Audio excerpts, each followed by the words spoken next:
All right, today we're going on a journey. We are going to trace the incredible evolution of AI's language skills, from its surprisingly simple, almost humble beginnings, all the way to the powerful reasoning tools that are literally changing our world as we speak. So let's just jump right in. How on earth did we get here? I mean, seriously, how did AI get smart enough to write complex software, pass the bar exam, and create breathtaking art from just a handful of words? Well, the answer might actually surprise you. This whole journey to where we are now, it didn't start with some grand philosophical quest to define intelligence. Nope. It started with something way simpler. And this comparison really gets to the heart of our story today.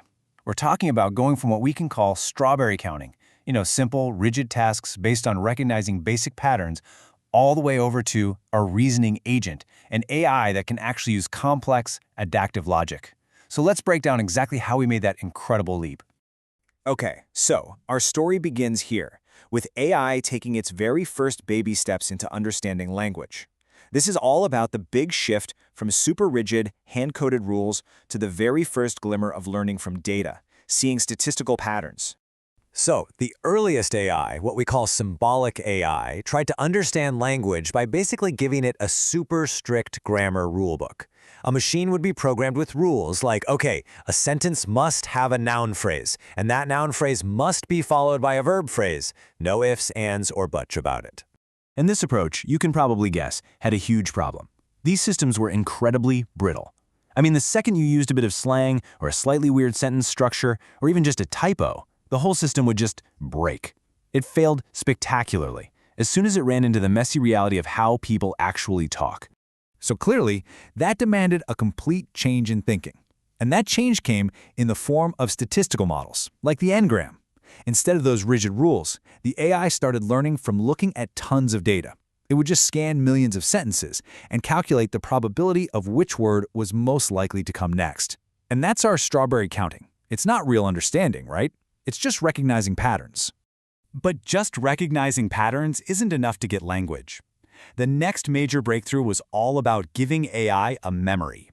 To really understand what's being said, it needed to remember the context of a conversation or even just a long sentence.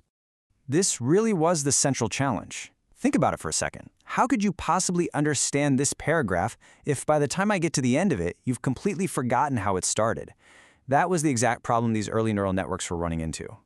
Now, the first attempt to solve this was something called a recurrent neural network, or RNN. It had a sort of memory, but it was really short-term. The real game changer was a technology called long short-term memory, or LSTM. It was so clever, it used these little things called gates to decide what information was important enough to hang on to over a long stretch and what it could just forget. That was a huge step forward. But, even LSTMs had their limits. And that brings us to what is, without a doubt, the single biggest revolution in modern AI, the transformer architecture. And this was all about learning to focus. See, here was the big problem. Both RNNs and LSTMs had to read language sequentially, one word at a time, just like we do. But for a computer, that is painfully slow. It created a massive bottleneck that prevented them from being able to learn on the truly enormous data sets that we have today. The solution was basically to give AI a brand new superpower. It's called self-attention. With this, the model could look at every single word in a sentence at the exact same time and instantly figure out how each word related to every other word. That whole need to read one by one was just gone. And this ability to process everything at once, in parallel, it didn't just fix the bottleneck, it completely shattered it. This is what unlocked the massive scale that made it possible to train the giant models we're all familiar with now, like Google's BERT and, of course, OpenAI's GPT series. All right, now we get to the really mind-bending part of this story. Because when these models got massive, something completely unexpected happened.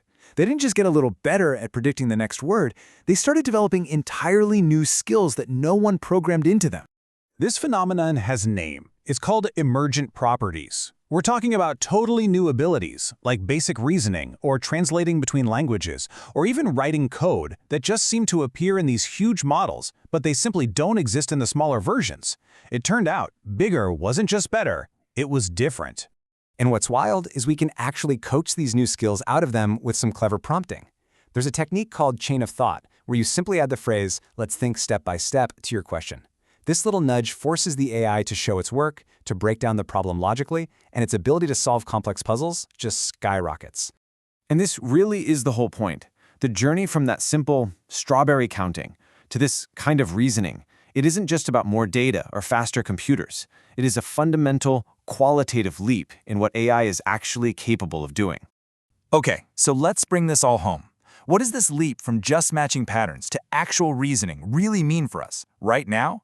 Well, it means we're moving way beyond theory in a lab and into real-world, high-stakes impact. This new class of reasoning tools is already being put to work. In the military, they're being used to analyze huge amounts of intelligence data. For programmers, they're acting as AI co-pilots, writing and debugging code. In news and tech, they can summarize incredibly complex information in seconds. And the list of applications is just growing like crazy. So, we really end on this thought. For decades, the goal was just to make AI learn. Then, it was to make it understand. Now, it seems, AI has actually learned to reason. The great challenge ahead of us now is to ensure it reasons wisely.